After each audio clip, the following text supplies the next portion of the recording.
আসসালামু আলাইকুম গাইস, সকলে কেমন আছেন? আল্লাহর রহমতে আশা করছি সকলে অনেকই ভালো আছেন। আমি আব্দুর রাকিব আজকেও আপনাদের জন্য একটি নিউ ব্লগ নিয়ে হাজির হয়ে গেলাম। প্রতিদিনের মতো ঘর থেকে বাইরে বের হয়ে গেলাম। তো বাইরে বের হয়ে হাঁটতে হাঁটতে আমার একটি বন্ধুর কথা মনে পড়ে গেল। বন্ধুর বাড়ির দিকে আমি তাই যাচ্ছি। তো বন্ধুর বাড়ির কাছে চলে এসেছি প্রায়। আমি বন্ধুর বাড়িতে যেতে থাকি, ততক্ষণকে আপনারা লাইক এবং সাবস্ক্রাইব করে দিবেন।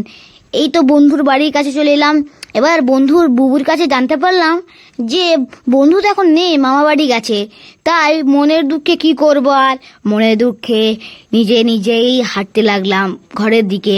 তো ঘরের দিকে আস্তে আস্তে আস্তে আস্তে যেতে যেতে যেতে যেতে একটা জিনিস দেখলাম যে আমাদের ওই পাড়াতে এখনো অনেক ধান রয়েছে, কিন্তু আমাদের মসজিদের পাশে ধানের জমিটাই তো অনেক ধান পড়ে গেছে।